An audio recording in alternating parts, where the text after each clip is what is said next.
दोस्तों, कोई भी त्योहार या ओकेजन होता है तो हमें सबसे पहले मीठा याद आता है।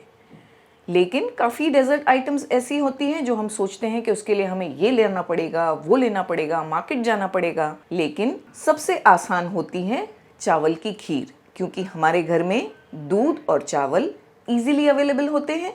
और आज हम प्रेशर कुकर में इसे बनाएंगे। यानी कि आपको अचानक मन किया तो आप बस उठे, प्रेशर कुकर में खीर बनाया, 15 से 20 मिनट में रेडी करके सर्व किया। आज हम डिटेल में रेसिपी बताएंगे। बिगिनर्स भी आसानी से बना पाएंगे, बैचलर्स भी इंशाल्लाह। तो सबसे पहले चावल का प्रोपोर्शन देख लेते हैं। स्टार्ट करें। अस्सलामुअलैकुम, welcome to cooking with Benazir. दोस्तों, हमारी हमेशा यही कोशिश रहती है कि हम आसान से आसान रेसिपीज़ लेकर आएँ, और इन रेसिपीज़ को बनाने के लिए जो चीज़ें हमें चाहिए वो आप सबके किचन में ही मौजूद हो। तो कर दिया ना हमने आपका काम आसान। तो आप हमारे चैनल को ज़रूर सब्सक्राइब करें और बेल बटन को भी दबा दें, तो हो जाएगा आपका काम और भी आसान। कुकिंग विद बेनज़ीर, सिर्फ जायका नहीं, जज्बात भी। यहाँ हमने 1/4 कप चावल लिए हैं। ये कोई भी चावल जो आप यूज़ करते हैं घर में वो इस्तेमाल कर सकते हैं, स्पेशल चावल की ज़रूरत नहीं है। ये 1/4 कप है। मान लीजिए आपके पास अगर ऐसा कप नहीं है तो ये वाला टेबल स्पून 4 ले लें, तो ये परफेक्ट मेजरमेंट हो जाएगा। 1 लीटर दूध के साथ ये वाला 4 टेबल स्पून चावल। ये 4 टेबल स्पून चावल को हमने वॉश किया 2 से 3 बार, बाद में भिगा दिया है थोड़े से पानी में। बस आधे घंटे पहले भिगाना है। लेकिन अगर जैसे हमने आपसे कहा आपके पास टाइम नहीं है और बस आपको बनाकर खा लेना है जल्दी जल्दी, तो ज़रूरी नहीं है आप भिगाएं। अच्छी तरह 2 से 3 बार वॉश करके इस्तेमाल कर लें। हमने प्रेशर कुकर लिया जिसमें आधा लीटर दूध डाल दिया है, 500 ml दूध। ज़्यादा क्रीमी खीर बनाना चाहते हैं तो दूध फुल फैट वाला यूज़ करें। जो चावल हमने भिगा कर रखे हैं वो डाल देंगे। पानी हमने फेंक दिया चावल का। आप सोचेंगे हमने आपसे कहा 1 लीटर दूध की खीर बना रहे हैं हम, तो हमने 500 ml दूध ही क्यों डाला। स्टार्ट में हम कम दूध डालते हैं, यानी कि आधा दूध डालते हैं, ताकि प्रेशर कुकर में दूध ज़्यादा हो जाने से जब हम लिड बंद करके पकाएं तो दूध बाहर ना आए और हमारा गैस और प्रेशर कुकर ख़राब ना हो जाए। इसीलिए स्टार्ट में हम आधा दूध डालेंगे, आधा लीटर। इसे अच्छी तरह मिलाकर एक बॉईल आने देंगे। इसमें बॉईल आने के बाद हमने प्रेशर कुकर का लिड लगा दिया है, फ्लेम को हाई रखा है। 1 विसिल तक हाई फ्लेम पर पकाएंगे, बाद में लो करके 7 से 8 मिनट लो फ्लेम पर पकाएंगे। फिर प्रेशर को निकल जाने देंगे, बाद में खोलेंगे। फ्लेम को हमने बंद कर दिया है, प्रेशर को भी रिलीज़ होने दिया है थोड़ी देर। आप देख सकते हैं हमने दूध कम डाला, जिसकी वजह से बहुत ज़्यादा दूध बाहर नहीं निकला है और प्रेशर कुकर और हमारा गैस गंदा नहीं हुआ। लिड हमने खोल दिया है। एक विस्क की मदद से थोड़ा विस्क करेंगे राइस को। बाकी का जो दूध है आधा लीटर उसे डाल देंगे, थोड़ा थोड़ा डालेंगे और इस तरह विस्क करते रहेंगे ताकि चावल बहुत अच्छी तरह से मिक्स हो जाए। इसमें हमें चावलों को मैश नहीं करना है, इसीलिए हम विस्क की मदद से इसे इस तरह ब्लेंड करते हैं। इससे बहुत ही क्रीमी खीर बनकर तैयार होती है। फ्लेम को हमने ऑन कर दिया है और हाई फ्लेम पर रख दिया है। 3 से 4 मिनट इस तरह से विस्क कर लेंगे।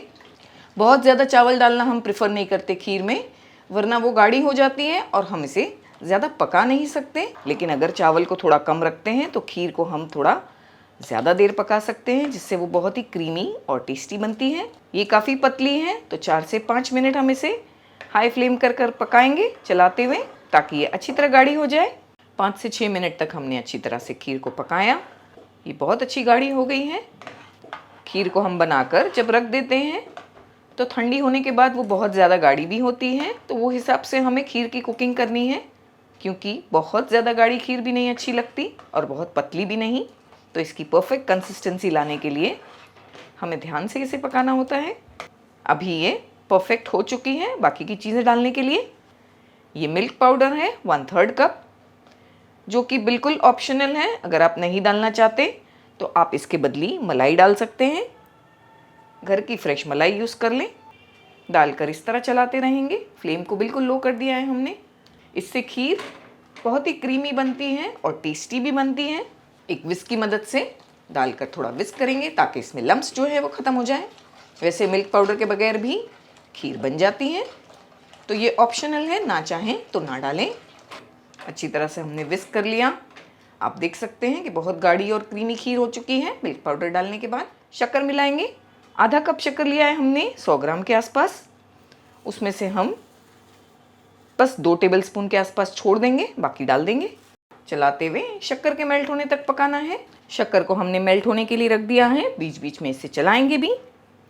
एक छोटा पैन गरम करने के लिए रखा, जिसमें जो 2 टेबलस्पून के आसपास हमने शक्कर को निकाल लिया था, बचा लिया था, वो डाल देंगे। ये स्टेप करना ऑप्शनल है, लेकिन इससे खीर का कलर और टेस्ट बहुत ही बेहतर हो जाएगा।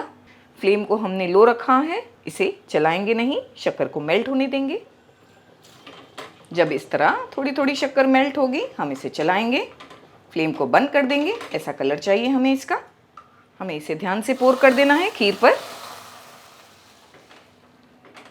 खीर पर हमने कैरेमलाइज शुगर को पोर किया है और फिर इस तरह से चला लिया। फ्लेम को लो रखा है। आप देख सकते हैं खीर का कलर बहुत ही प्यारा आया है और इसकी कंसिस्टेंसी भी बिल्कुल परफेक्ट है। इससे ज़्यादा गाढ़ी भी नहीं करेंगे इसे और इससे ज़्यादा पतली भी नहीं। ये बिल्कुल परफेक्ट है, क्योंकि ये खीर है, फिरनी नहीं है, तो इसे इस तरह की होनी चाहिए। लो फ्लेम रखा है हमने। कुछ ड्राई फ्रूट्स डालेंगे। यहाँ हमने काजू, चिरौंजी, बादाम और पिस्ते लिए हैं। ये इलायची का पाउडर है, ये 1/4 टीस्पून के आसपास है। ये हमने घर पर बनाया है। किस तरह घर पर परफेक्ट इलायची पाउडर बनाया जाता है, इसका वीडियो भी हमने अपलोड किया है, तो ज़रूर से देखकर इलायची पाउडर घर पर बनाकर स्टोर करें। हम इसमें थोड़ा केवड़ा एसेंस भी मिलाएंगे, बस 2 से 3 बूंद डालना है। आप चाहें तो केसर डाल सकते हैं, केसर इलायची वाली खीर भी बहुत अच्छी लगती है, या फिर हमारी तरह केवड़ा इलायची वाली खीर बनाएं। हमें केवड़े का फ्लेवर ज़्यादा पसंद आता है, तो ये आप पर डिपेंड होता है। आप चाहें तो थोड़े केसर के धागे भिगाकर ये पॉइंट पर भी डाल सकते हैं इसमें, और इलायची पाउडर साथ में, दोनों का कॉम्बिनेशन अच्छा लगता है। और वैसे ही केवड़ा और इलायची पाउडर का भी कॉम्बिनेशन बहुत अच्छा लगता है। बिल्कुल परफेक्ट खीर रेडी हो चुकी है। बस 1 से 2 मिनट लो फ्लेम पर पकाएंगे, फिर फ्लेम को बंद करेंगे और सर्व करेंगे। 2 मिनट पकाकर फ्लेम को हमने बंद कर दिया है। बहुत ही ज़बरदस्त खीर बनकर तैयार हुई है। कलर, टेक्सचर बिल्कुल परफेक्ट है माशाल्लाह। तो अगर आप बिगिनर हैं या बैचलर हैं, तो भी आप आसानी से घर पर डिलीशियस खीर तैयार कर सकेंगे।